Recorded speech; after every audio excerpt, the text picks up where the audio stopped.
All right, you're asking for it, so here it is. Listen to this. I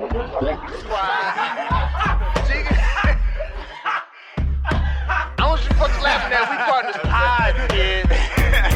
You understand? We in here drinking, singing, all that shit, dog. We sweating, getting wet, all that. Welcome to the 85th episode of the Drinking Partners Podcast. Yes, this is our Chad Ocho Cinco episode because we're talented, flamboyant, and I hate Pittsburgh.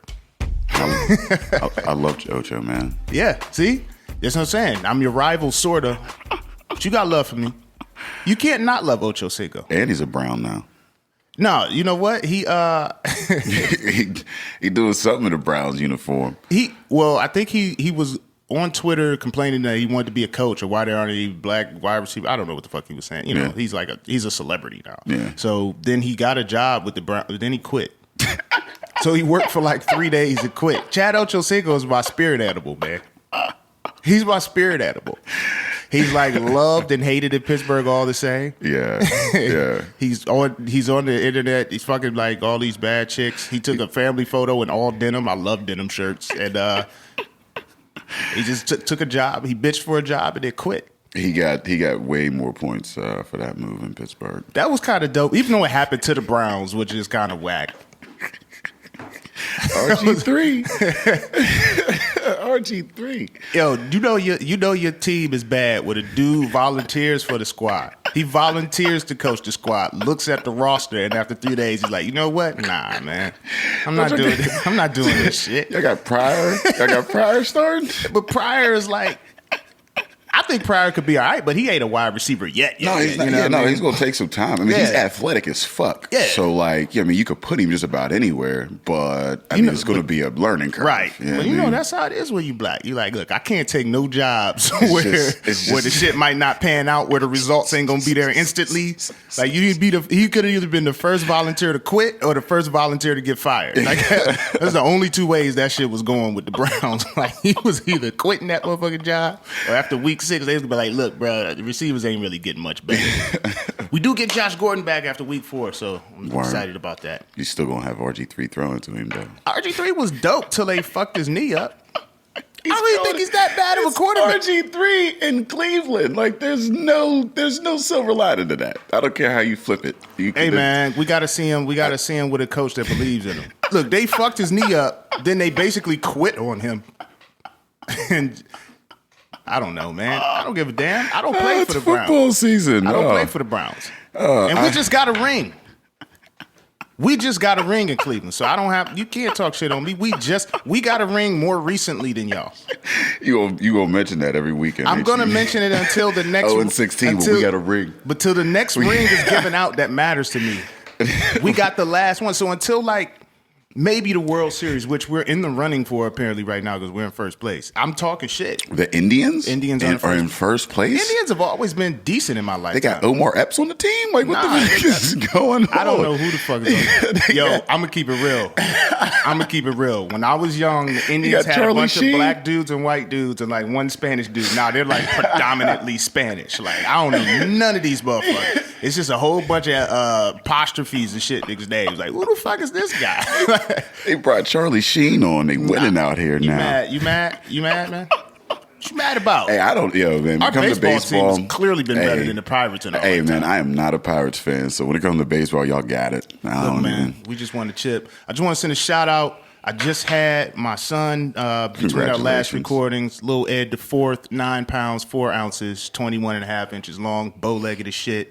So he's going to be a running back or point guard. It's going to be something athletic. Your girl dropped the toddler. Yeah. Well, he wasn't coming out. Yeah.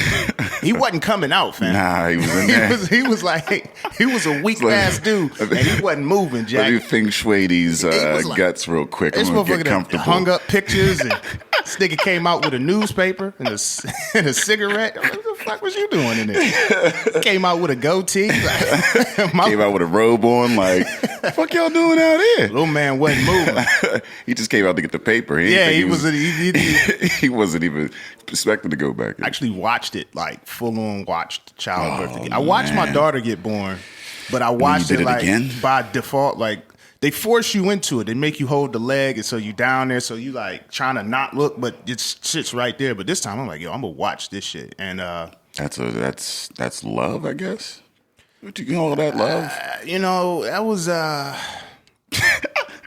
because I saw my daughter born, and I was make you respect a woman. It make you be like, what the does. fuck? What the fuck credentials did the doctor really have? He didn't do nothing, yo. The doctor is coasting during these deliveries. First of all, he don't even come in the room till shit's real. Yeah. He's sending his proxy in there. Then he just comes in and says encouraging things and rubs your girl's knee, and we all got to thank him afterwards. Like, fuck, man. I made him cut the umbilical cord. He was like, "You want to cut this?" I was like, "Nigga, that's what they pay you for. Nah, what am I here for?" I cut that shit. Yeah, I saw the first time, and I'm one and done after that, man. But not only did you see it the first time, but then you had another one, and then you watched it in the face. That's some grown man shit, man. That's some grown shit, man. I had to see little man come out. Yeah. I had to see him come out because he wasn't moving. So shout out to Wifey. Did a wonderful job in that delivery room. Shout out to my 2 children who are going to rape my pockets for the next 20 years or so. And you in there, man. We got to make this and make some money. Yes, sir. I am, if you're new to the Drinking Partners podcast, I am half of your hosting tandem, Ed Bailey. That sultry voice you're hearing over there is my co-host, Dave Bracey. Say what up to the people. What's good with you peoples? We are Drinking Partners, and if you're looking for us, we're on epicastnetwork.com/partnerspod. We're on IG, Facebook, and Twitter @partnerspod. And you can find us on iTunes, Stitcher, Libsyn, and Google Play. Under Drinking Partners, what is that? 85 episodes, man. We've been asking you. We're gonna keep asking you. I mean, rate and review. Hop on iTunes, rate and review. That's how we know what we're doing well. That's how we let others know that we're doing well, and that's how we continue to do well. So please, rate and review. You love us. You tell us you love us. Now just get on the internet and tell other people. True. Let the people know. We got some beer news. Yeah, we got some beer news. Southern Tier just broke ground. You know what I mean, which is super dope. I can't wait for them to get down here in Pittsburgh.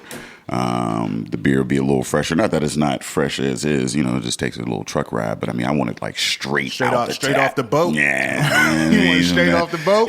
Straight raw. Straight raw. True, straight to the glass. That shit for the low. Yeah, I mean, we got some Southern too. That's what we drinking on. Some what we got? The Indian Pale Ale. Yeah, we got the IPA. You know what? It was crazy about IPAs. I went to this bar. What's it called? Woolly Bullies out in Beaver. And I went to the bartender. She goes, I was like, hey. And the thing is, and here's the thing, man. As a black dude, they don't expect you to know anything about beer off top. Right, because it's normally me walking in there. Yeah. So I walk in and I'm like, yo, can I get your strongest ale? And she's like, I don't know if we have any of those. So like she goes to the cooler, looks at her taps or whatever. And she's like, no, we don't have any ales. I'm like, all right. She's like, oh, we have this IPA. And I was like, that's an ale. She's like, oh, okay, yeah, I'll give you that. The A. That's the ale. That's the A. And then when I went back to her and I'm like, can I get that whiskey over there? She's like, it's Scotch. That's whiskey. That's cool. Can I have my motherfucking? That's $7 a shot, bitch. Yo, don't you hate when they have to rehash the price on you? Like I didn't know what I was spending. Like I just came in here naked. Like I was gonna reach in my pocket. Like I only have 6 ones. Can you slide me? Yeah. Like let me tell you something, people out in the world. If anybody know how much some shit that they order costs, it's a black person. All right? We know exactly what the fuck we getting ourselves into. Don't you? That $7. Yes, I know it's $7. I already budgeted this shit before I got the car. Before I turned the ignition, I had a $32 budget. That was 4 of these with a tip. Truth. And I got some mild money left in there. Yeah, well, that's just writing a little change thing in the car. Grab a couple quarters. Give me a little intermediary smoke in between. True. But yeah, no, shout out to Southern Tier. Coming to Pittsburgh soon. And we're drinking on that IPA right now. And it is dope as fuck. So, if you're listening to the podcast, you already know who Southern Tier is. But if you don't, you should get to know them. They're out of New York and they will soon be out of Pittsburgh. Yes, that is dope. Pittsburgh coming up. You know what I mean? Pittsburgh coming up. Now, we got to talk about, this past weekend, we did our epic night out in Cranberry. Yeah, that was super dope. Had a great turnout. Had it turned up with Conkle and them. Jeff Conkle headline. We had Derek Minto, Holly Price, a guest set from Jason Clark. Yeah, we had Rob and Nate from Trip Shot come through. With the vocals. With the vocals and the sandals. Let me just take a moment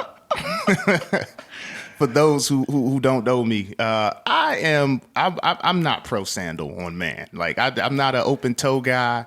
I don't go to the beach with sandals. I wear them little Vibram toe shoes. I feel like a man's toes should be covered at all times. And if you're performing, and you got on sandals, that's the most hippiest shit I've ever seen in my life. Yeah, that's definitely some like Burning Man type shit. Like I mean, that's not really theater appropriate. But not only did my man have on sandals, he had on shorts. And he had on the strap sandals, like the fourth grade camp sandals. You know, the sandals, the Velcro strap on the front and around the ankle. I was like, this dude don't give a fuck. The field trips. That's how it is when you know how to play instruments. Like when you do something that you're so good at that, it doesn't matter what the fuck you have. Like I have to, like, look, as a black man, you performing, you're gonna be a little bit more conscious about. Yeah. You have to have you have to have a look to you or whatever. But like if you got the sultry voice or you play an instrument, you can do whatever the fuck you want. Everything from the knee down was exposed. So I saw all his skin from the knee down, all his toenails. Listen, just don't wear shorts and sandals in front of me. I'll be tight. Yeah, I actually agree with that. Shout out to Otter Creek for sponsoring that event that came through. I love it out there, man. Compton's a dope theater. Yeah.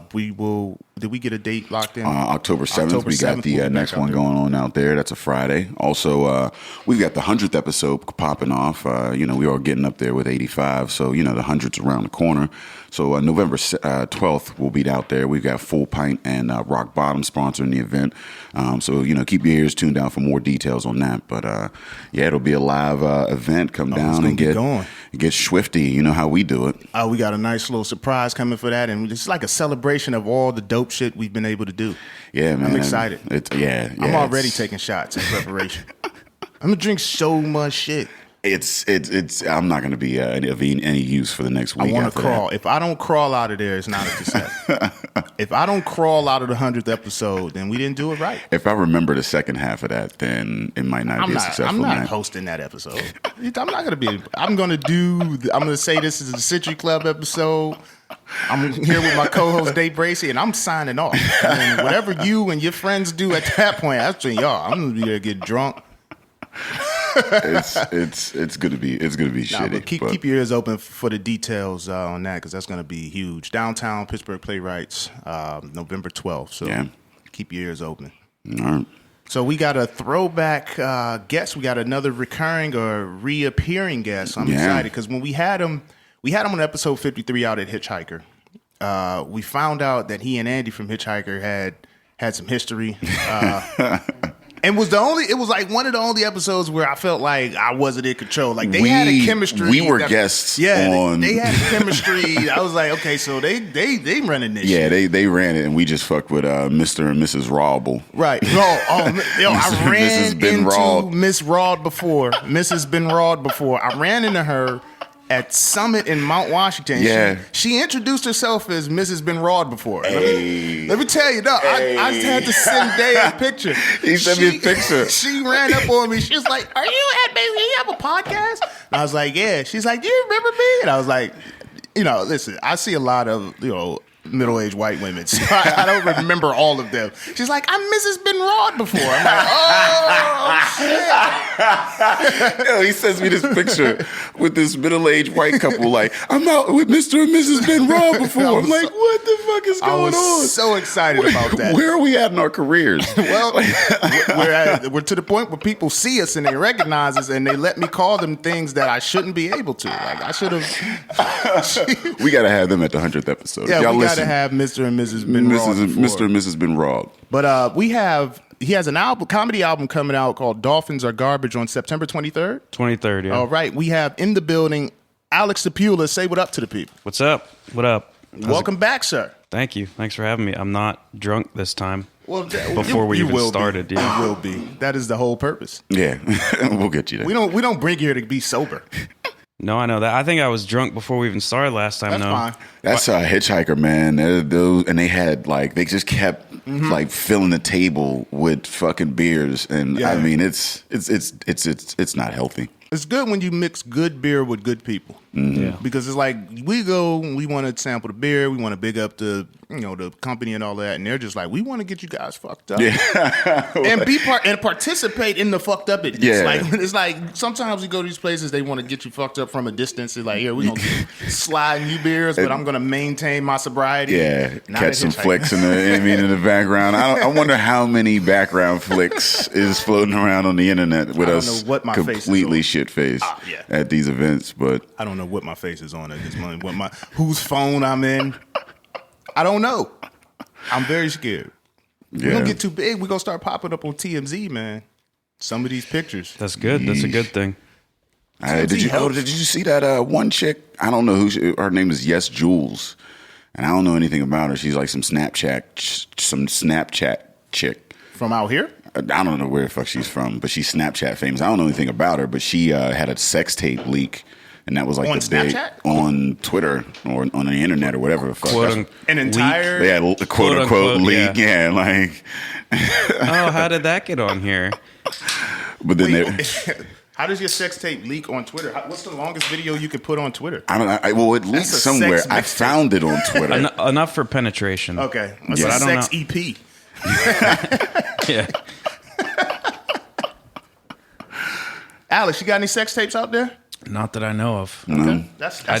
I do blackout drunk a lot. So what would you name your sex tape? I thought the beers were smoking. Like if you were going to sell it to Vivid. Like if just happened to be kind on tape and they were like, look, we either going to release this or, we going to pay you a couple dollars for it. Going big, going hard, let's chill. That's the title? Yeah, that's the Going title. big, going hard, let's chill. That'd be the title, yeah. I like the let's chill in there. Like it shows that he's kind of a gentleman. Yeah. Like you ain't got to leave. Yeah, we can pillow talk. We can pillow talk till the next round. Like brunch. Nah, you talking about spending money. Now you talking about her money if your dick right. He said go big, go hard, bitch. You gotta be paying for this. Well, we've reached our misogyny quota for the episode. Just to get it out the way early. You can't have three dudes in a room with beer and not get a little misogynistic. It's hard. So tell us about the Dolphins Are Garbage album. How'd that come about? Why the title Dolphins Are Garbage? I have a Dolphins joke that I like a lot, and people seem to remember it, and they always will make jokes to me about how much I hate dolphins, and I'll never live it down, I don't think. I don't even hate them that much. I just made a joke about them, and I've been doing it for 4 years, and I was like, I just want to stop, and I'm going to do the album do the title about dolphins. It's such a unique thing to hate because so many people love dolphins. Yeah, well, here's the thing. It actually, like most of my jokes are just weird shit that I just started floating around in my head. But I saw this documentary 4 or 5 years ago about how dolphins are actually evil as fuck. They commit rape, they commit murder. Whoa. We're going to stop at rape and we're going one by one. They commit rape in what way? Do dolphins have penises? Yeah. Dolphins have penises? Yeah. They're mammals. Big ones. I don't know shit about a dolphin. Well, yeah, they fuck. They fuck. And they fuck without consent, apparently. Yep. But you don't have arms. How do you say no in dolphin? Well, they got some sonar shit. So anytime you're sonar, you're evil. Like, there's no sonar, like, even in comic books. They're on a different level. Anybody with sonar, they're evil as fuck. But here's the thing, though. If you got sonar, I feel like it's easier to call for help. So who are all these dolphins that are just sitting around? Well, they can hear your getting sonar, this message of, like, no, help. And they're just like, not on me. They can hear you say help. And that's what I'm saying. They can feel it in their head. Like, somebody's getting raped. And they're like, not my problem. They've raped human beings before, too. Oh, wow. It's fucked. Yeah, people think they're all majestic. And, like, sometimes they are for the camera. But... Have they raped them at SeaWorld? Like when you ride a dolphin? I think it's happened at those like dolphin experiences where you swim with dolphins. Well, technically raping them. Well, can it be rape if consent cannot be given? Because you can't give consent to a dolphin. You don't speak its language. Therefore, you can't like really. Are you really trying to like? I'm just saying. Like, is that if there's a language barrier? Like, say this were aliens and we were in a fucking like intergalactic court and they were like this is how I say hello in my alien language. And it just happens to be like a thing in your ass, and then you go, it's like I was raped, and they're like, nah, but that's how they say hello. I think you could figure it out. Yeah, Like you could get there. There was a what? Well, there was a woman who lived with a dolphin in the Bahamas. Like, it was this guy in the 60s or 70s. He started doing dolphin research. He was really well respected. But then he like flooded a house and had a dolphin live with a research assistant of his for like a year because he was trying to teach dolphins English. And she would jack the dolphin off sometimes just because she was trying to like do language work with him and he just wanted to fuck. So she would be like, all right, I'll just jack you off and then we'll get to the real stuff. And after that stuff, after that came out, people started to not respect him as much. But yeah, she would jack off a dolphin all the time. He didn't jack off. Did he instruct her to jack off the dolphin? How was that his fault? I don't remember. How was because the dolphin lived in the house, or what they thought it was like a brothel for dolphins? Like he just it was just a horny dolphin. That's how like pornos start off like that. Like, oh, Jimmy, we're trying to have a lesson here. Let me just get you off before So but women always try to act like we're the sexual deviants. They use sex to their advantage to get what they want to. Like she wanted to teach that dolphin, and she knew to give him that nut for him to listen. Like that dolphin didn't say, "Yo, jack me off." Just because he's horny don't mean you got to beat his dick. Why are you beating a dolphin dick? You know what? If he came, then I don't know if it's non-consensual at that point. She does interviews about it too. She's not even ashamed. She'll be like, "Yeah, I did that."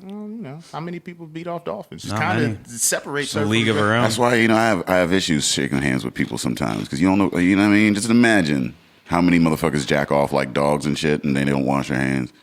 Probably most people.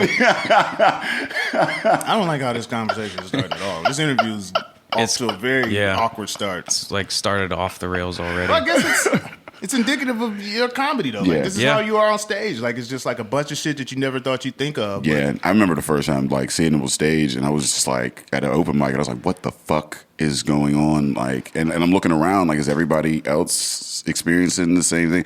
But then, like, about like 2.5 minutes into it, like it like clicked. Was like, well written. Shit, yeah, it's so well written. Like, and then I was a fan. But it's definitely off the fucking wall. My boy, when we were down at Club Cafe the one time, he was in there and like he was laughing, and then he would turn to me like, "What the fuck is he talking about?" And then he would turn back and he'd start laughing again, and he'd turn back again like, "The fuck is he like?" And it just kept going back and forth between disbelief and hilarity the whole set. Yep. You take people on an emotional roller coaster. Yeah, can't help it. Even if I wanted to do like quote unquote more normal jokes, it's too late. I'm locked in at this point. Well, yeah, you're known for the shit now. Would you even want to like go another route? No, I'd always want to take some weird angle on it. I just can't help it. Like whenever if I do sit down to try and write sometimes and try to write some normal jokes and then just weird shit comes out. Can't help it. So, do you think this brand or this type of comedy limits you at all? Just because I mean, you can't. Yeah, it does. I don't know if you can be just on. I guess you could. I mean, be on Comedy Central. With I mean, he hit the cover of City Paper. I mean, I'd have I have to. Jokes aren't on the cover though. No, they're not. But you were bleeding on that cover, weren't you? Like what? You had no, in the inside in the actual article they showed it, but the cover was just like my face. But they're still directing their readers to go listen. Yeah, true. But yeah, it limits me for sure. Like I'm not gonna get club work, not anytime soon. That's kind of what the strategy is with the album. I'm like, well, I got to make a push somehow, get something out there. Yeah, because I was going to say, so with you, I guess, feeling that you're not going to get club work, so then you have to more or less self-generate all of your shit, like with tours and things like that. Yeah. Like an independent artist. Yeah, kind of like trying to build from the ground up, kind of slowly, bit by bit. So was it tougher to kind of crack, or is it tougher for you to get people? Do you find it tougher for you to get people into you because of your subject matter, or because of it? Do you feel like people just because it captures your attention? Mm-hmm. Like no matter if you like Alex or not, he's going to capture your attention. Now, I guess it could go one way or the other. You could just be totally offended, which I don't think the shit's really offensive. Because I know it's offensive. I don't. Well, here's why I say it, because I don't watch you do your comedy be like he's really gonna do this shit or he really believes. Yeah, this shit. we're comedians of sound mind, but the average person, like I mean, they're not always. I think most people are aware of that, even the ones that don't like it. Yeah, because it's just so outlandish. It's funny to me. Yeah. And it's well written. Like it's not, you use the word varnishes in one of your jokes. Like I've never used the word varnishes in life. Yeah, no. I'm not the plural at least. Well, I grew up in Central PA where there's a lot of Amish, so fuck Amish. A lot of varnishing. Why do you have furniture. against the Amish people? We had this discussion on another episode. All Why right, I man. dislike Well, I guess Amish I'll have to go back and listen to that episode. Yeah, it's essentially because my aunt used to go to Amish country to get water and watermelon, and it was the most boring shit I've ever been to. And fuck Yeah, well, fuck the Amish because they treat their women like shit. So I'm shout out to fucking the Amish. Fuck you guys out there in Amish country. Besides, you no guys. Amish. Well, some Amish people might listen to. They the don't podcast. listen to this shit. Oh, If they yes, is, do. it's a only sin. in that 1 week Rumspringa. when they In that don't 1 week. have to be Amish. What's it You called? know, I don't. Rumspringa. Rumspringa. Rumspringa. That Which sound like a you know naked your weekend in shit's- Atlanta. Yeah, that's like the Freaknik for Amish Rumspringa. people. The Freaknik for Amish people. Look, man, if you're They if go you're crazy on the religion- hay, like If your way of life is such that you have to give everyone a week to decide if this shit's for them, like, are you really with this shit? This shit probably sucks. does it? Does. I mean, It probably can't has- last forever. There's no way Amish people are gonna last forever. I don't know, man. There's tribes in like South America and Africa that's still like naked and throwing fucking spears. True, and but shit, they're like literally geographically isolated. yeah, true that. Yeah, Yeah, I mean, you can't be fucking living right outside of. But, I mean, outside of Pennsylvania- metropolitan They could probably city. like see a sheets in the background. Like, Nah, like, no, we don't. We're not going to do electricity. we don't deal with hiking gas prices. We just feed this horse more grass. Like, it's fucked up, man. I don't know. I mean, Pennsylvania is big as fuck. Like America is really big as fuck, and there really is only like 3 or 4 cities in Pennsylvania, and the rest of it is just spattered with like That is woods very and true. random roads That and is like, very true. and even the towns that you go through, they're like 5-block towns. So like you There's can, a lot of little ones. yeah. I mean, so I think they can hide out there for a while. That's true. I grew up till I was 9. I lived in a real little town, Central PA, which is like only 5,000 people. Damn. Jeez. I'm glad that we moved to Pittsburgh. So is that how you got into like all the crazy shit? No, it was pretty normal. I had a pretty normal childhood. Didn't even fuck any dogs or anything. So in adulthood, like where does all this shit come from? I think that's what. I just think bestiality is funny.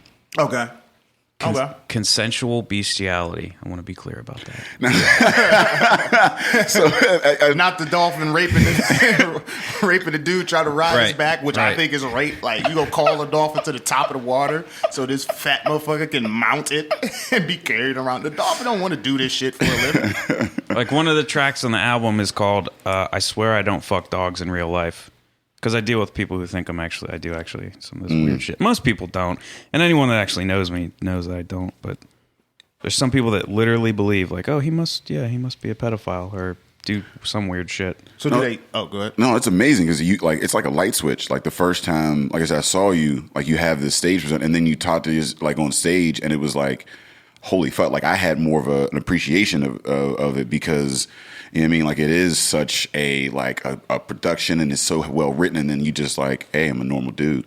And it's like, holy fuck, like that light switch is ridiculous. I do agree with that. I still am confused about how the fuck all this shit comes about. Like what was your introduction to bestiality? I mean, that's a weird question That is because a makes it sound like you you- engage in bestiality. Just like okay, let me say this. scrolling through Craigslist. I first found out about bestiality on a porn website. It was like a thing that was promoted on the side. It was like I remember vividly the image. It was like a chick standing up with her leg like to the side on some judo chop shit, and I think it was a horse like penetrating her. And I was like, what the fuck? People do this?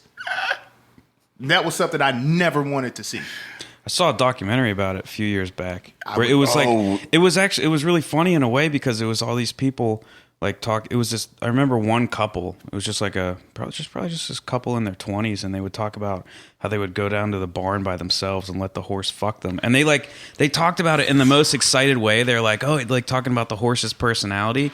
And I was like grossed out at the same time, but like fascinated because they were just so matter of fact and candid about it.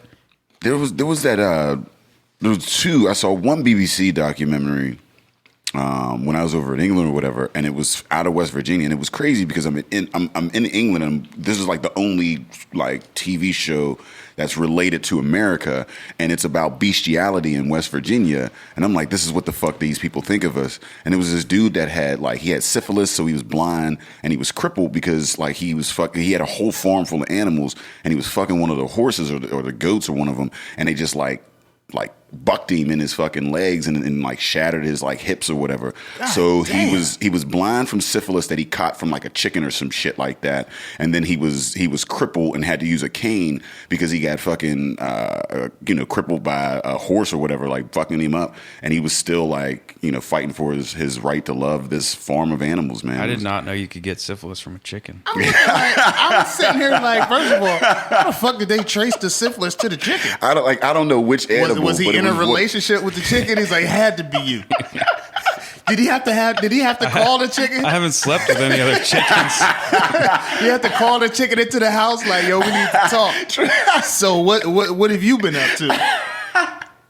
Yo, I don't know if I told this story on the podcast. I remember a girl called me and tried to tell me that I burned her, right? And I was like, fuck, I ain't think. So I was like, damn, ain't nothing wrong with me. Like, she's called you like, I need to talk to you. And she told me, she's like, I have such and such. I'm like, I'm sitting there like, what the fuck? Like, I feel normal as shit. So I go and get tested and I come back and my tests are negative. So now I got to call her and be like, look,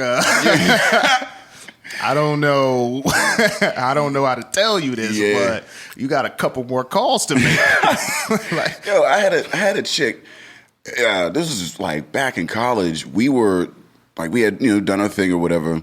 I see her a couple months later, and I'm like, oh hey, bumping her on campus or whatever. Hey, how you doing? Catching up. And she just very nonchalantly like, oh yeah, by the way, you might want to get checked out. Da da da da. And I'm like, wait, what? She was like, yeah, I got a test a couple of months ago. I had some things or whatever. So, maybe want to. And I'm like, one, it's nonchalant as shit. Two, you telling me 3 months after the motherfucking thing? Like, what you couldn't give me a, like, are you like serious? When I run into him, I'll let him know.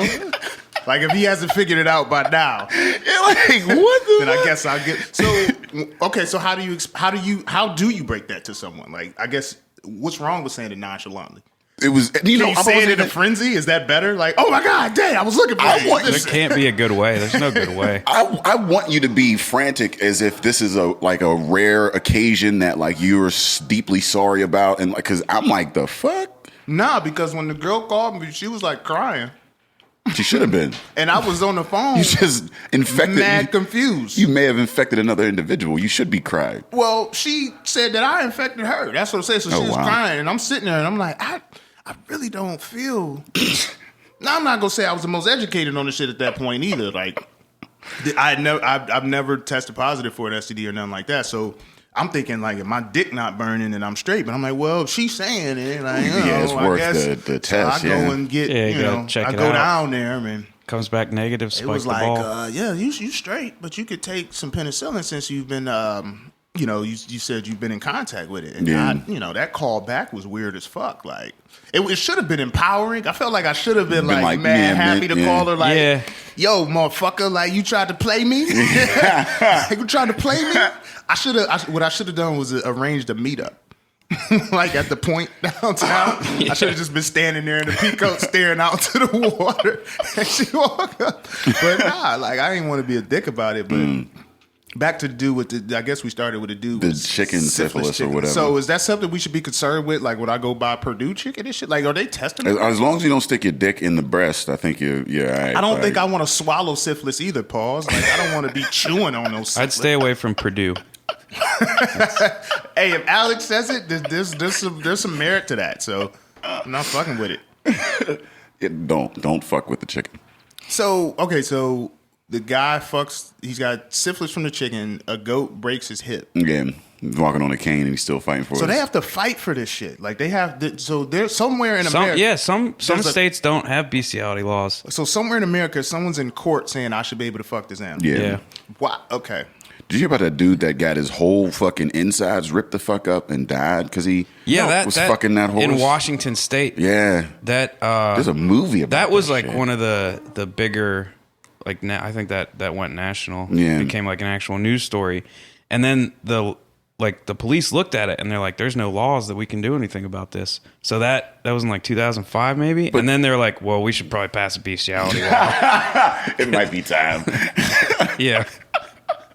I just just don't understand. Okay, so part He felt part it of in his me stomach. doesn't understand Literally. why there has to be legislation. Part of me does.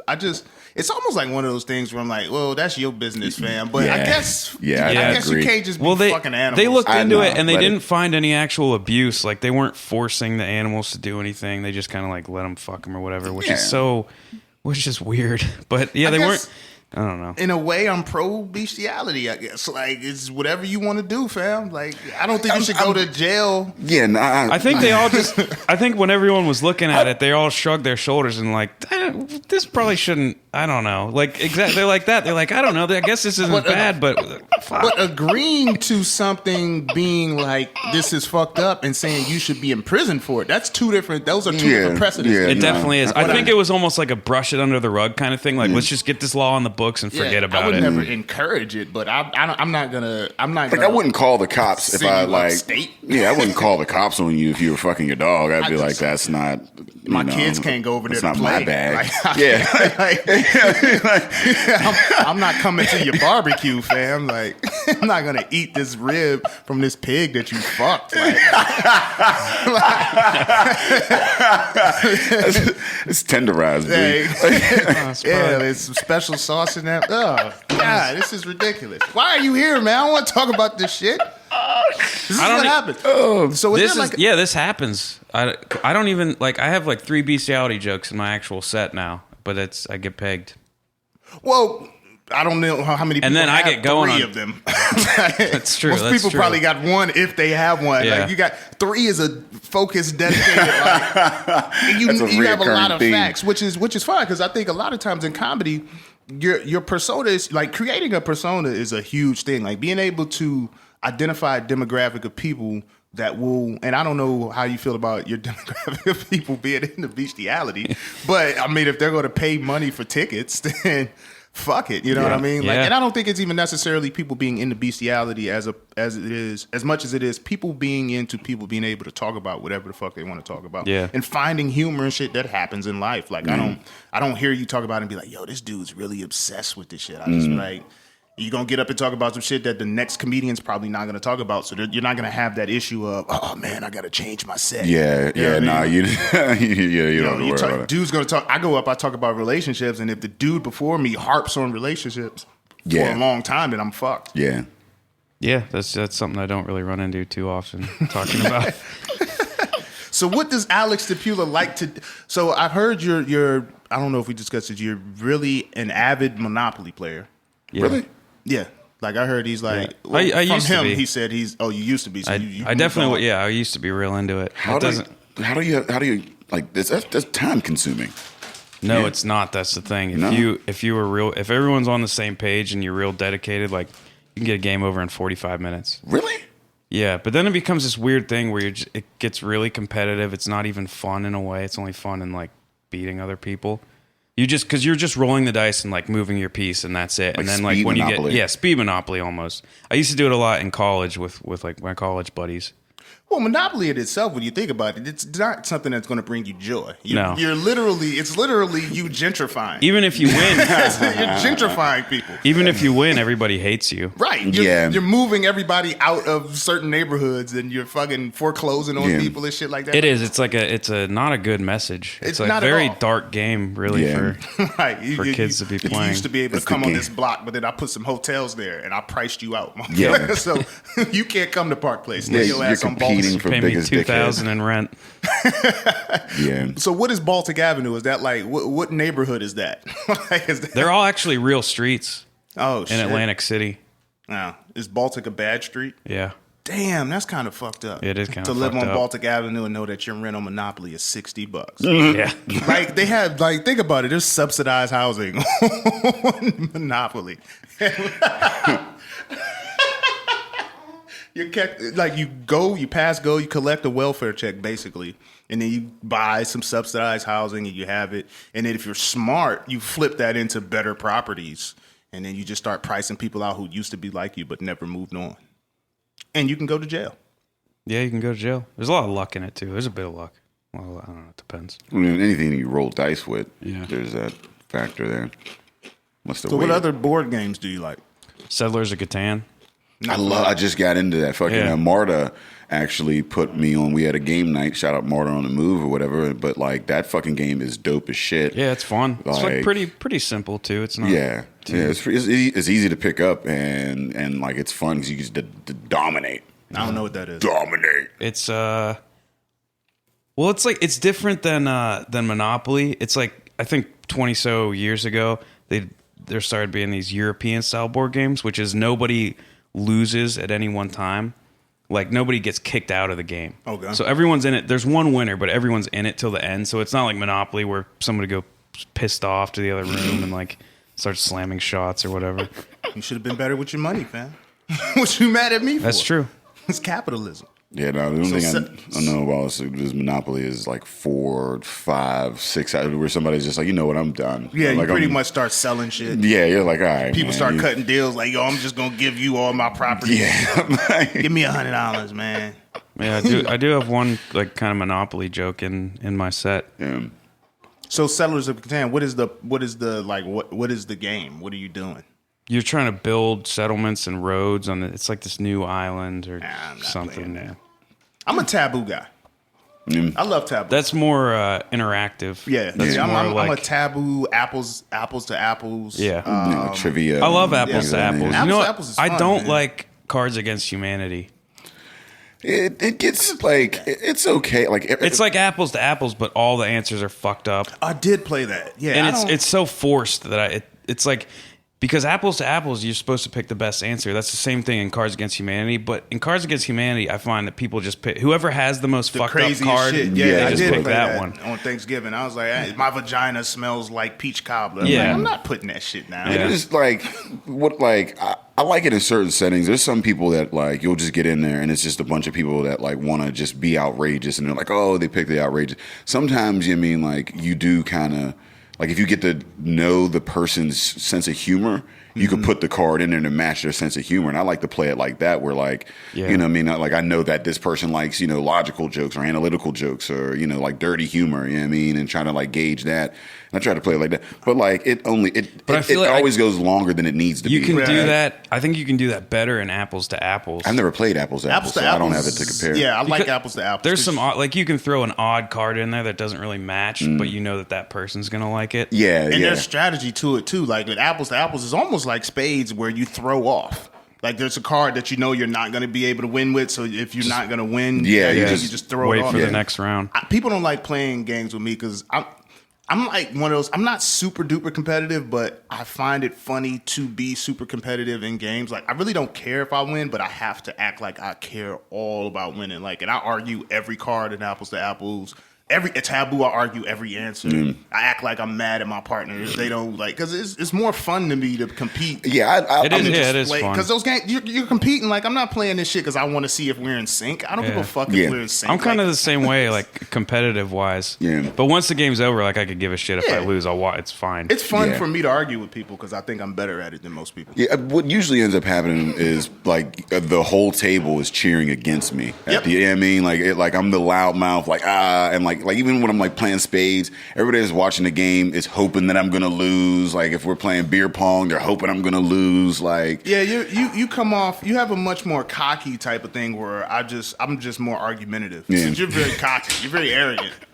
They beat me and my girl. Him and his girl beat me and my girl in spades. And this was fucked up about spades. I really like playing spades, but sometimes you just can't win.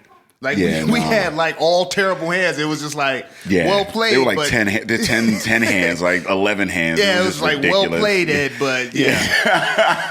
Is that where you have to play with a partner? Yeah, I play with a partner. Yeah. That was so white of you, Alex. It was like, is that the game we have? I've either played that or Hearts before. I don't know. I have played Hearts, which is just I just don't like like the fact that it's called Hearts.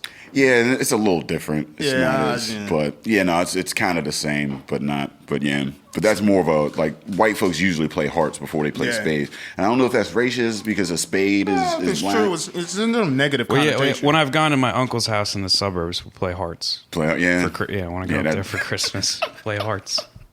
I don't know if I can sit around with. I've only played Hearts digitally. I've never physically played Hearts with cards. Yeah, me neither. Like only digitally. And well, every time I learn a new card game, it's like, oh, this is really fun. But then I forget the rules, and I'm not gonna remember how to do that.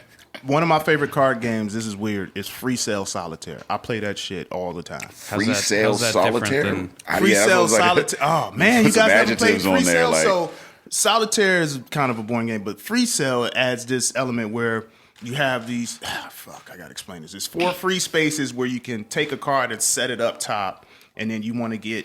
Like the computer game? Yeah, it's like on the computer. Yeah. It's kind of more challenging. It makes me feel smart that I play Free Cell. I did a lot of like study halls and shit like that in high school. I mean, it's just like it's a good game to like pass time when you just kind of like in a barbershop. I just like when the cards used to go all over the screen and shit. Oh yeah. You win, they bounce. They do make you feel good.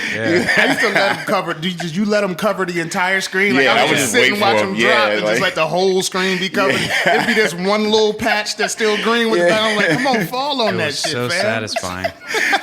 I'd hope somebody would walk by like, yeah, I did that. Yeah. No, that's a new high score. And then they time you on the shit. Like, I be trying to beat my personal best. That's back in the days of like that. What was that one? Was it called Minecraft or? I remember Minecraft. Minesweeper. Minesweeper, yeah. Oh, yeah, man. When I would do like I used to do the little one, the real little one, and then eventually I'd do the big one. I only beat it a handful of times, but holy shit. Oh, man, so many fucking When you hours beat it, though, it was, yeah. You actually go beat it after that. Like, the only thing more satisfying than beating this would be a nut. So I'm going to get that, too. Congratulations, nut. That's your champion nut. Like, me congratulate myself. You earned this nut, fam. You earned this. I just did a 50 by 50 mind sweep. Oh, man. This is ridiculous. I had a question I forgot because we started talking about games. You want to talk about beer? We could talk about What it. is I got a beer you thing. are a beer aficionado. No, I wouldn't actually say that. That's what we said on episode 53 as I dropped that again. Just in case you didn't hear it I was again. so drunk, I don't remember what I said on Eddie that. was trolling us whole time. I mostly just like He's trolling the fuck out of us. I told you, it what wasn't our happening. show. You were lying. Yeah. You were lying to us about being a beer aficionado. Oh yeah, I was kind Andy of. played He said along. he's a review and shit. Like, Yeah. yeah. Hey, Oh, man, yeah, fuck you, man. You made me look like a fool on my own podcast. Yeah, I was why being- did we invite him back? Because we were too drunk to remember that shit. I actually listened to it and I was like, oh, I was kind of being a dick. Yeah. I didn't realize it. I'm sure the listeners enjoyed that thoroughly. Yeah, man. And then we went outside and took a bunch of random prison photos. Yeah, I just drink whatever bullshit, PBR, Jenny Light. But I found about like sour beers and Goza or Goza, Gose. I just found about them like 3 months ago. Gose. Gose. I don't even know what the fuck that is. Oh, I just heard about them, and I'm like, white suburban dad interested in them. It's like a Cuban beer or some shit. No, it's like White, like middle-aged dad interests. I'm like, oh, look at this, like that. Looking up the Wikipedia articles and like all the little facts and shit about them. I have nothing else. That type of interest. Yeah. This is the only thing wife will accept me to do. Like, hey, did you know that? Like, that's the only thing that you have left. That's your personality substitute. Hey, did you actually know about this kind of beer is brewed and this? Yeah. So what is a Goza? They're like sour beers, and they're fucking so good. I love them. So where did you find that? Well, where was the Beerport? They just had a sour beer display. Beerport. Is that like a distributor or something? That's the one by Row House. The okay. bottle shop. Oh, the bottle shop. Yeah. And that I had this thing called Plum Bob. I forget who the brewer was. I had that a few months ago at a bar, and I just was like, "This is so fucking good." Yeah. They're a little fruity, super sour and bitter.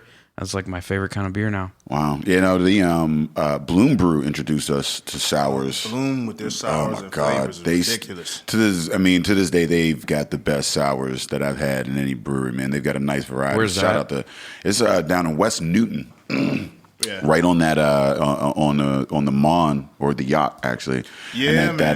that supposed trail. to go out there or something. Yeah, I actually went down there and did 3 hour you sit on like the lower yacht or the upper yacht or whatever, and you just like float for 3 hours. So we just went down there, got some growlers. I mean, like 3 or 4 growlers. Is that what we talked about? Is it on- Wheels of the Bird? Yeah. You didn't tell me you were going. You float. No. I did that before. I haven't done it this. We went down last summer and just like you just get like 3 or 4 like growlers or whatever. You go in there and it's all love. I mean, you go and you talk or whatever. Is it a raft or like a raft or whatever, or Yeah. no, like a kayak. Okay. Or canoe, actually. It's like a canoe or whatever. If it's like, 4 or 5 people or whatever. Yeah. And then it's like a lazy kind of, you just float and it just like takes you down. But you start, like, you just hit up Bloom Brew. They give you some of these samples or whatever. You get kind of shit faced and then you take some growlers out and then you just float down this fucking river for 3 hours. Yeah, nah, I can't do that. Do they give you life vests? Yeah. Okay, good. But it's me and water. It's like it's water that you can literally like stand up in. Like, I mean, it's not deep at all. Yeah, but you can drown in 1 inch of water. If you're retarded. That's Darwinism. Well, I mean, misogyny. if you I fell out of a boat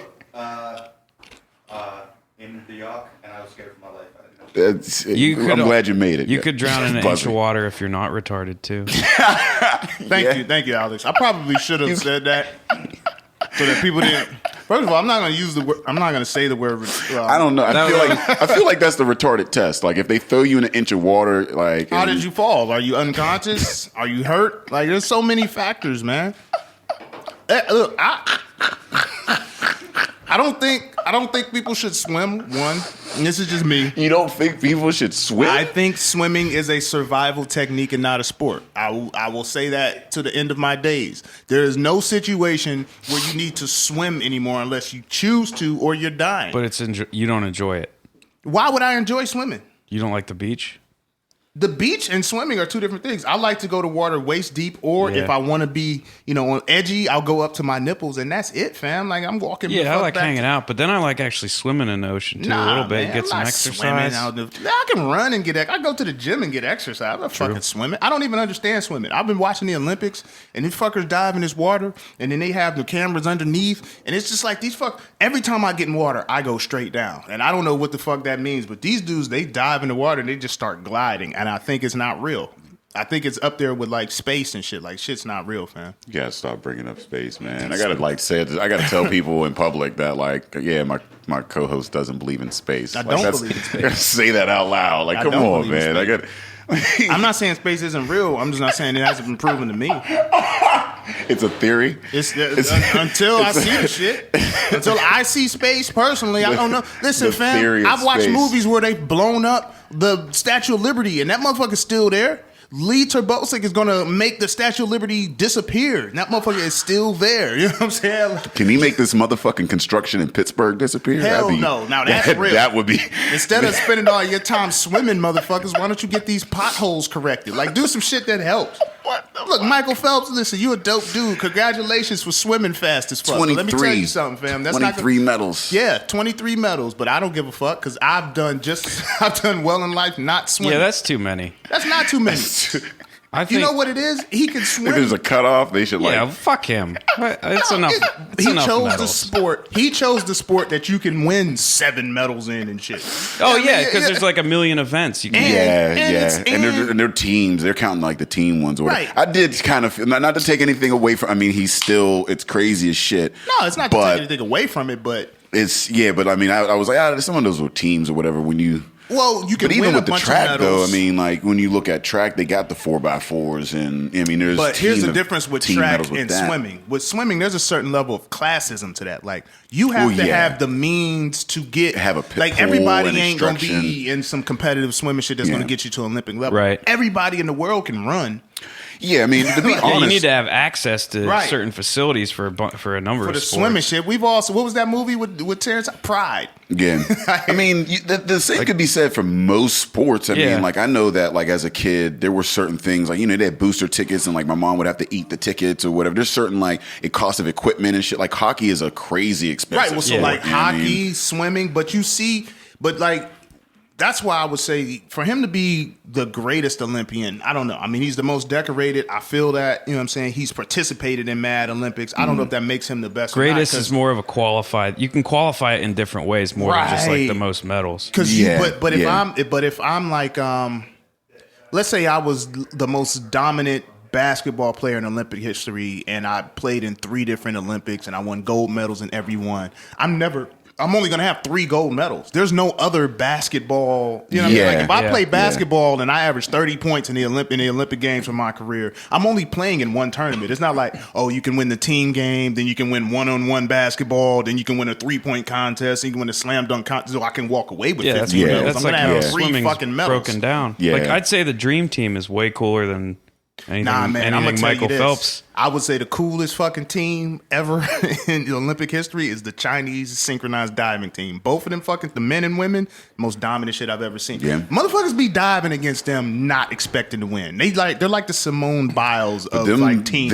Them American gymnasts, man, they are the females. The dudes females be struggling. Yeah, no, the females be is killing. ridiculous. But here's the thing. The Chinese team, every dive is right. Wow. Every dive is damn I didn't perfect. even catch that. Watch the synchronized diving. Yeah. Like, motherfuckers be diving and doing their best shit, and then the Chinese come up and do the same dive. That's because they got that crouching tiger shit. They don't slow motion that splash. shit. I think if you take, they have batteries in their backs. I've seen it. Like, nah, this is fucking crazy. I said this to when we were watching, and I looked. It's like this little patch on the one chick's back. I'm like, and it looks like a little battery. They're Crouching not real, tiger, fam. hidden battery. Do you know how hard it is to synchronize dive? To walk to a diving bar, jump up, jump off, and then your bodies do the same shit in a free fall. Have you ever been on a 10-meter platform? I don't swim. I've never been on a diving board. There's I think Boyce Park. I don't know, somewhere in the South where Hills. it is. I'm not diving. There's a wave pool, and then they have like an actual Olympic 10-meter platform. Really? It's fucking terrifying. It's like over 30 feet up in the air, and it doesn't sound that high, but when you're actually up there and looking at when it, you're falling. Yeah. I wouldn't want to fall off it's of terrifying. a car. And I just did straight down. I did like a pencil dive. I tightened my body up all the way, and still my nuts just slapped in the water, and it hurt so fucking bad. So you shouldn't dive feet first, right? I don't know how else to do it. Well, head first, I'll probably like belly flop and then like Cannonball, get maybe. taken But that's to the the thing. hospital. You got to go straight into the water, like straight up. I'm terrified of diving head first. I just know I'll like. I don't know the somehow. physics of diving, but you the see Chinese them- have figured that shit out. You see them Singapore niggas that Everybody's they not went a down nigga. back. And I want to tell you in episode 85, everybody's not a nigga. Everybody's a nigga. Everybody If you do nigga shit, you you a definitely can't nigga. say those Singapore niggas. Singapore, Like, come they on, came, man. they did the flip and they didn't catch it, and they went to the back. Were they doing back that to on back of the purpose? row? I don't even know, but it They was got, like negative scores. They got zeros, and then they went and they showed them in the back, and then they dapped each other up in the warming pool. Like, all right, yeah, good shit. Like That was like, that just was how we planned That was a it. political protest that they were doing. Like that was. Just how we drew it up. Yeah, like they dapped each other up like good shit. Like the fuck. So do you watch the Olympics? A little bit. What's your favorite Olympic sport? I don't. But I like watching track. Track is dope. Yeah. I would say track. I just watched handball. Handball's an Olympic sport. Let me tell you something. Yeah. You know what serious? handball is? It's white and one. That's what handball is. I've heard It's a bunch it's of white interesting, dudes shaking like hot sauce and Yeah. fucking doing weird ass throws into the net. I want to see that You shit. gotta watch handball. Handball's an Olympic sport. Yeah, You it's were real only- big in a lot of the world. The U.S. hasn't had a team in like 20 years. What? Bro, I want to be on a hand. You see how big my motherfucking hands are? I think that would be a negative. Really? Is it like? Because their throws are. I feel like you gotta have tiny hands. That You don't gotta make get the any ball sense. out quick. And you got to be you got to watch some Slovenian. Look, nothing. A Slovenian crossing another dude like from Germany and then doing a spin move and a jump throw. Yeah. That shit is dope. They be throwing shit between people's legs. I mean, handball just seems like anything because like you take the racket and the instrument and you're just like raw out there with it. You know what I mean? Like they just like some martial arts type shit. It's like soccer for people who are like, I can't get this kick and shit. Yeah. But I understand the rules Stick of to the game. hands. Truth. And it's one of those sports that you could be poor as fuck and still be dope as shit as long as you got a wall somewhere in the Yeah. But those are the most competitive to me in Olympic sports, like the sports that everybody has access to. Yeah. No, I actually I felt bad for Serena because she came in and she looked like she was sick because her sister got sick. Her sister was sick. And then she was like, you could tell she was just like shaking and sweating and fucking dying on there. And I was like, I got a theory about Yeah, but fuck it. Olympics for tennis is a little bit lower tier. Yeah, tennis and golf don't seem to matter as much Yeah. in the Olympics. And I have a theory about her and Gabby Douglas. They're just there for the bread, fam. They don't give a fuck. True. Yeah, I mean, Like, she don't give a fuck. She's the most dominant Serena, athlete at this point, in our. she's the best female tennis player ever. And who's going to surpass her? She's the most dominant. She's the most dominant athlete in our generation, like man or woman. No man or woman has dominated their sport as thoroughly as Serena Williams has. Okay, well, that has to be taken in context. Hold on. And just to add on that, tennis is one of the few women's sports that is just as good, if not better, than the men's side to watch. I mean, say, hands down. to keep it in context, though, Simone Biles, ever since she started competing internationally, she has not lost the all-around. Oh, yeah. Ever. Yeah. But I mean, But the only looking thing at is, the gymnastics has a shorter longevity. It has Yeah, a shorter. true. So basically, it's like her entire career she's won. You know what I'm saying? Yeah. Like Serena, when she first came in, her sister was better. Simone came in and she just doesn't lose. Yeah. I don't even.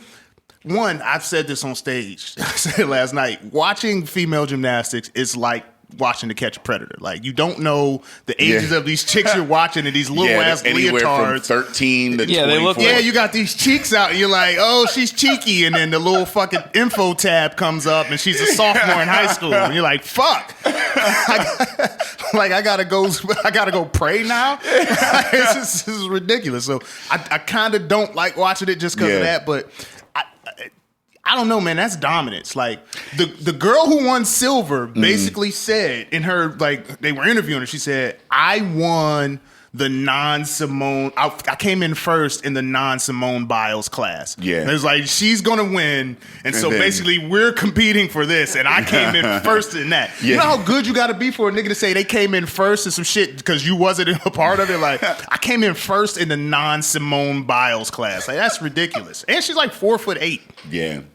I don't know, man. I mean, that's tough. It's tough. I mean, because like with gymnastics, you're expected to kind of come out dominate, and it's such a short lifespan. It's kind of like He's 16. Like you got to really start at like your international shit at like 16. Your whole life. Yeah. So once you get in, it's like a, what do they call it? Like a Mayflower or a TT, like the one that has that 1 day lifespan. That's how gymnastics is. It's so short of a thing that like I feel like it's easier and it's more expected to kind of like come in, dominate, and then like fizzle like a Gabby Douglas or whatever. Because this is her last. Nah, Olympics. she fucking got rich, and it's just her brand. She's just a brand she's just now. protecting the She's brand. a brand now. She could start a gym. Yeah, fucking coach. she's got book deals and shit. Like, Yeah, I feel her. Like, look, you exploit that shit early.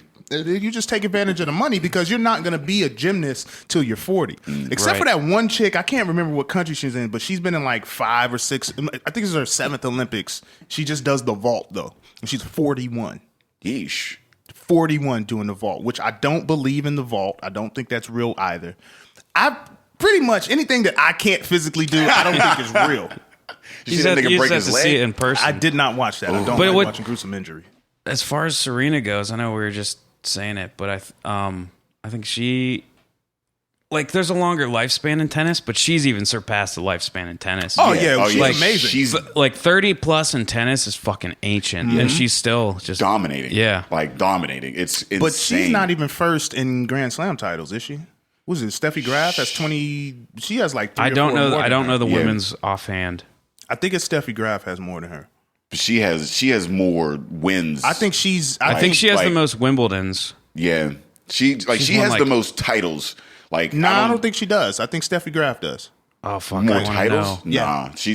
I I think she's second, bro. I think she's second, fam. And that's not. And I don't think that makes her second to Steffi Graf. I just think Steffi Graf, from a prolific standpoint, I think Serena has had a much larger impact and was more dominant because she hasn't had a rival. Like, who's the one chick they try to say is her rival but hasn't beaten Anna her in like Kournikova 13 was years? her, Like, that's how dominant she is. I'm not sure. Yeah. She. Every time she loses, it's like Serena lost. Yeah. Like, at least with Steffi, who did she have? Monica Seles and some shit like that. A little bit. Then she got Then she stabbed. got hurt or and something, she right? left. She got stabbed by a fan. Damn. So Steffi Graf and Serena Williams have 7 apiece. Venus has 5, and Martina Navratilova 7 what though? Never. Grand Slam titles. Oh, wait, how many does Serena have? 7. But I think No Steffi way, she has has more way more of than the that. major, like what is it? U.S. Open, Wimbledon. Yeah, that's and all that. Grand I think she Slam. has more of the major. No, she doesn't just have 7. There's Grand no Slam way. titles. That's probably just Wimbledon. Yeah, she Yeah, has it's Wimbledon. Yeah, it says Wimbledon. Yeah, but there right? are other major. Oh, Yeah, there's more Australian, shits. Yeah. French, U.S., and Wimbledon are the 4 Grand Why did Slams. we let him Google this shit? I don't know why y'all He let came him and do said that shit. 7. Fam, she's in the high teens, No, maybe I know. low Yeah, 20s. yeah. I saw like 23 or no. I'm Yeah, missing but that. I think Steffi has more. But again, I think Serena's been more impactful. Who do you think the Serena Williams of comedy is? Who's the person that has been impactful and had the longevity? Because I feel like a lot of times in comedy, what happens is you can have like a Patrice O'Neal who's like super impactful, super dope, but short lived. Yeah. It's very rare in most things, most endeavors, especially of the creative arts, where you get someone who's super impactful and has longevity. I don't know. That's a good question because, you could maybe pick Louis, but he's a different case because he was just kind of coasting on doing the same shit, being a mediocre comic for so long, and then he kind of blew up and figured something out. Like, as far as, I think a good analogy would be someone who kind of started off and has just been consistently. Mine is Chris Rock. Yeah, I I think would say that. from the first time he did like a special, his shit's always been dope. And I think it would be solidified if he did another. And I guess that's just my call for him to do another hour special. I Which hope, I'm sure I he hope will. so. He I'm better. sure he will. He has to. You have to. Steffi Graf and Serena Williams have 22 titles Oh, they're tied? tied, Oh, fuck. and Serena's probably going to grab another one. I hope so. So she must have just tied She just her. must have, just died. She has 22 titles. U.S. Open's like next month, I think. Yeah, that's, She'll surpass her. Of course, then we thought Tiger was going to pass Jack Nicklaus, and then yeah. you He had know all kinds of. Well, He let his personal life Yeah, get- exactly. he didn't let his fucking personal life do. His wife acted like he wasn't fucking other women, and all of a sudden wanted to get all crazy because she knew she was going to get fucking 9 figures out. I that think shit. I think that he compartmentalized shit so much, and he was able to keep it separate for a while. Like he was like, And then once it he blew could up- he could still be Tiger on the golf course, but then once like shit started But he to was seep Eldridge in the club. yeah, yeah, It was Tiger on the course, Eldridge in the club, E-Dub in the club. and it came back to bite him. I was just reading some random ass article, and it was like the top 20 mistresses of athletes, and he had like 4 on the list. Top. And What do you consider a top? Like, I don't know. I guess because the my storyline- thing is, I the didn't top- write the article. The top 20 mistresses would be the motherfuckers that you don't know about because they playing. I would their agree role with right. that. You know what I mean? I would Like- agree with that. But then you can't write an article on it. But he had like 4 or 5 on the list, and then Kobe had like 3 or 4. And I thought Kobe only had the one that he got caught with the rape charge, but I guess he had like a bunch of. Yeah. And it just makes me think, fuck, man. I gotta become a millionaire. So much shit could slide when you're a millionaire. Oh yeah. Money does. What did it say? But it's not just the money, fam. It's just imagine being a millionaire and your wife getting mad at you and you being like, listen, babe, before you go too far. Who else? Like I'm Kobe. Like unless you about to go get with Jordan or LeBron, it's a step down. Yeah, Like if I you mean- was with Kobe and you start fucking with Carmelo, you took a step backwards. Yeah, but even if you're like a lower tier motherfucker, like once you get to the millions range, whoever like it buys a little bit. Like I said, money won't buy you love, but it'll buy you some forgiveness out that mother, some tolerance, some patience out this. But like it buys you understanding if you know how to articulate it. Like, listen, this You can get away with comes shit. with Yeah, that. yeah. This comes with 100 million. Yeah. Yeah, I'm on the I mean, road like- 6 months out of the year. Think You Co- wanted to have a family. You think can't Kobe come to the didn't do games. something. They're paying for the hotel rooms. You can't tell me that these basketball wives ain't getting dick down while they out. Like if they're on the road, I mean, how many times you mean to tell me that because she know you dicking chicks down. She knows you're not going to be in town. So like, what you can't tell me. I You don't got know, side fam, dudes, because man. it's a little bit different. It's if because you also can pay for surveillance and shit. Like people, Man. it's can it's leave- higher stakes for the person who's being supported. Like if my woman was the breadwinner and was taking care of me and she bought me a mansion and I'm living in the mansion and I'm raising her children and like It's different, man. Once you have kids, it's curtains. But as long as they don't get some prenup that fucks them over, they should be fine. Yeah, true. Well, you got to get a prenup, I think, in any marriage. And a prenup does not mean that you don't get anything. I think there's a negative connotation on it. I think it's a prenuptial agreement. It's an agreement and you can change the shit once you get nuptials. So and your financial situation. But so even it's a structured settlement. It's like, look, if so you're still going to get some shit. Right? Yeah, I know you still get stuff. I don't think they should ever sign a prenup that says if this shit's over, this shit is over. You walk away with nothing. But I think there should be an understanding. Yeah. So even if you make $75,000 a year, I think you should get a prenup. There's no especially if you make $75,000 a year. There's no reason for you to make 75, walk out there, and this bitch is taking 35. Hell no. Like this is hell no. Like I just think and I don't think there should be a negative connotation to requesting that. Like first dates, we might go Dutch. That's not terrible. It's just like, look, I don't know if I'm getting a nut out of this. Like, is your conversation worth $100 at McCormick and Schmick's? I don't know. This is our first date. Like, maybe you need to pay for your own plate. Yeah, I've never gone a big Dutch. fan I've always wanted to, but I've gone Dutch. I've wanted to, man, and I'm too much of a pussy to be like, let's go Dutch this time. I don't want to fuck up the date. Like I'm so confident in my personality that I'm like, as long as I could get her to the date, I can get her to where I want her to go. Yeah, man. I kind of feel it out. Like if I'm really digging you and the whole nine, and if you reach for the check if you at least make an effort to be like, and I'm like, really, I'll be like, all right, but if you don't even reach for the check, I'm all about first date. I'm just gonna take care of it. Yeah, just gonna knock that out. But then if it gets to a point like later on down the line where it's just that's assumed every time, then that's I think I think initially I take care of all that shit, but then like once it's not us dating, it's us living, then it's like, all right, you can throw you can get this lunch this time. You can especially if it's some shit that I didn't want to go to. Like I ain't gonna pay for all the shit that I didn't want to go to. Yeah, I've the women that I've always gravitated towards were the ones that would be like, no, like, I got this one. You know what I mean? Like, they'll be like, nah. They'll actually make a point to be like, nah, put your wallet away. I got this one. Like, that is because now, you know what I mean? Like, you understand that this is an equal type thing. You know what I mean? Like, just same thing with your boys. Like, when you buy a round. If you buy 3-4 rounds and you're not getting that, you know, like, motherfuckers are still just waiting for you to get the next round. You're like, come on, B, where you? You're not going to get the next round. Like, what are you doing, I mean? Like, so. I don't know. I don't like people. I don't necessarily like people buying me shit. So you get to a point where if you're sharing finances and sharing expenses, does it really matter who pays? That's the part that I get to. But before that, if I'm taking you out, then I'm paying. But like once we get to a point where we're sharing finances, then fuck it. If you want to do it, because it's just going to come back around. Yeah. Because if you fall short, I'm going to be the first person you ask anyway. Yeah, so if you paid for that dinner and then a week later you're like, let me hold $100, then I could have just paid for that dinner. Yeah, exactly. Yeah. Once you're settled, then it is what it is. Like, you know what I mean? So I guess we didn't talk a lot about the album. We didn't get to talk a lot about the album, but we got to know a lot more about Alice. And if you're listening, definitely check out that album. We want to hit you with a couple random fire. We're going to do the rapid fires. We got to do the rapid fire. Rapid fire questions. Favorite traits in a woman? Fuck, I don't know.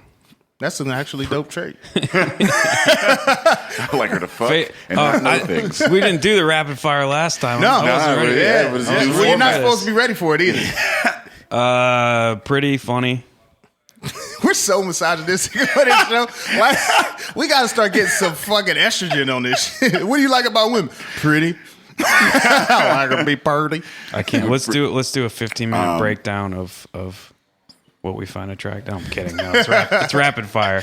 There's more stuff I like than that. I hope that doesn't. I'm sure. You're not getting any. Well, funny is a sign of intelligence. So you're not getting any hoes off this either. Like, nobody listens to this trying to find your Tinder profile. That ain't happening. Maybe there's like one. There's one. There will be one that I don't when want she looks anything at that to do album with. cover, she's gonna be like, okay, this dude's doing something. This dude's on to something. He's going places. Favorite beer? You know what? It's always been Guinness, I'd say, but these fucking sour beers that I don't remember what it was, but it was called Plum Bob. It's like a sour cherry or apple beer that was fucking Changed amazing. life. Plum Bob. Do you remember your first joke that you ever wrote? I think the one that I remember coming up with and I've been doing the longest is the one I open with. The doctor. I just went to the doctor. He told me I have to stop cutting myself.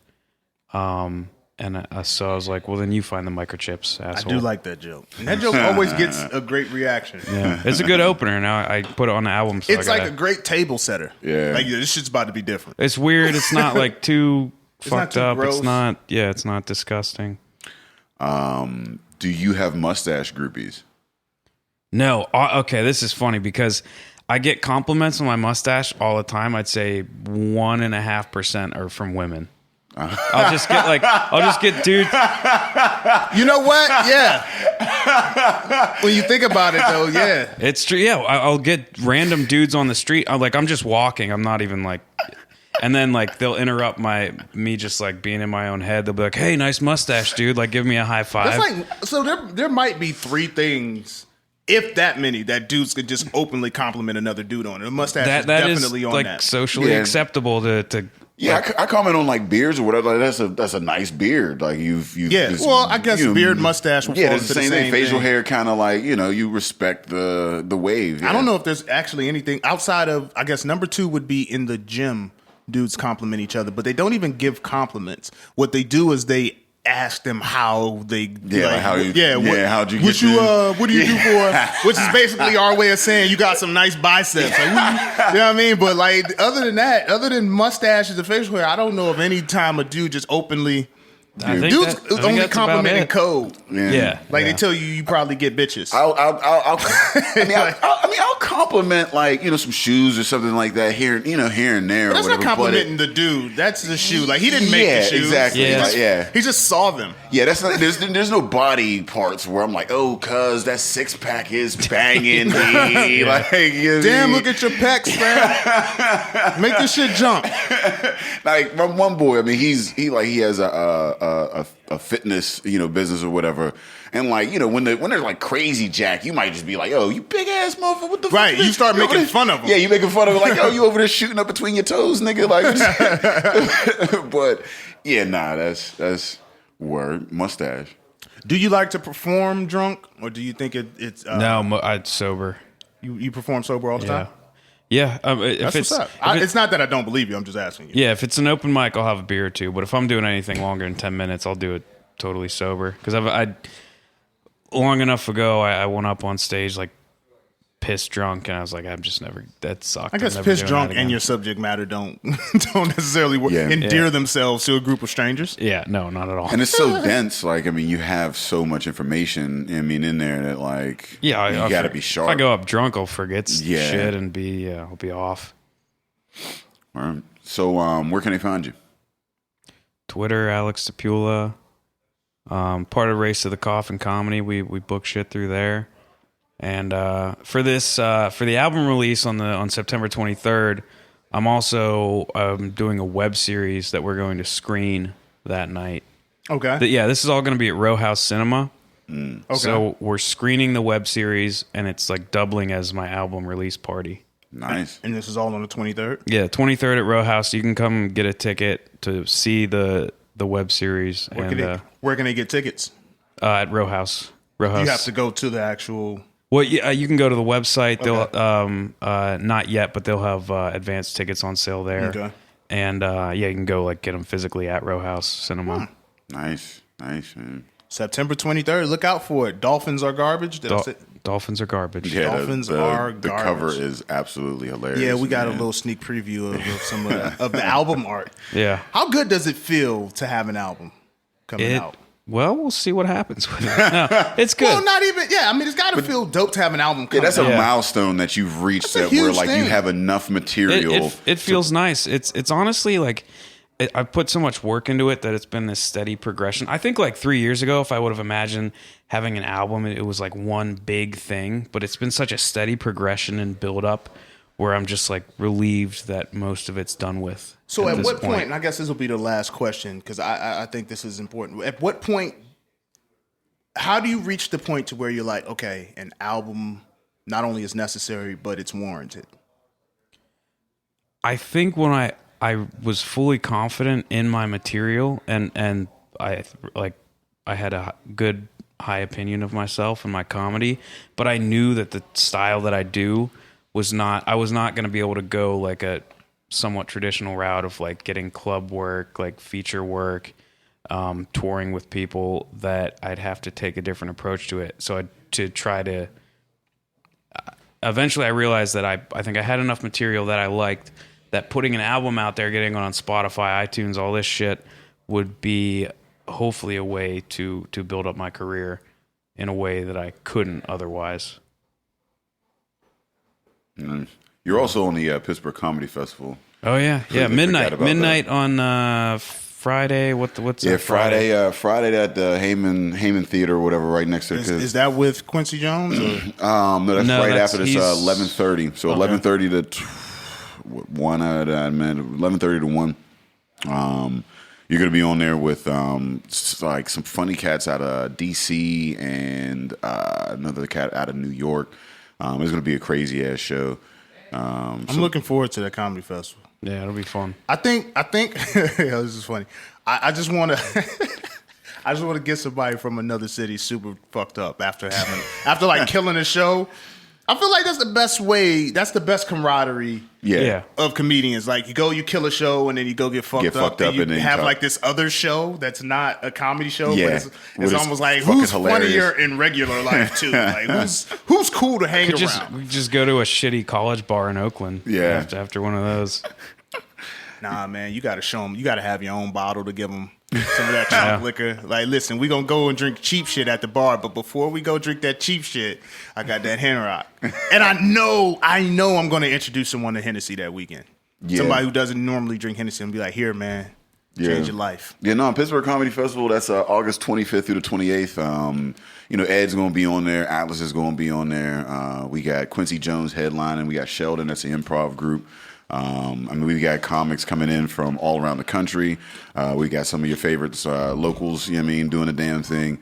And it's gonna be crazy as shit, man. I was lucky enough to be, a part of that, trying to like bring that together, and I'm excited. I'm nervous. It's gonna I've never like been involved in anything this big, so we'll see how that pops off. Fine, man. It's gonna be dope. The last one was good. One before that was dope. Yeah. So check that out if you're listening. You can find tickets on PittsburghComedyFestival.org. And where can they find us, Daybreak? If you're looking for us, you can find us on IG, Twitter, and Facebook at PartnerSpot. You can find us on iTunes, Stitcher, Libsyn, and Google Play under Drinking Partners. And you can find us on epicastnetwork.com/PartnerSpot. Hey, as always, we want to thank our guest, Alex Stypula, coming on, man, spending time with us, talking about his album, and randomly talking about bestiality for a while, which I feel like I have a better understanding. Yeah. Always a I'm pleasure. very much more. You can always, every day you should learn something. And what I've learned is there's a small portion of society that fucks animals. And you know what? They have rights too. And I don't know if BLM took a different bestiality lives matter. I don't know if that's a thing. I don't know, man. But if you got a family member who needs therapy or someone to talk to, just don't make them feel alienated because they love their cat in a way that you don't. I guess. I don't know. But again, thank you for coming on. We are the Drinking Partners. As always, Drinking Partners is the crew. Epicast is the family. And we out of here.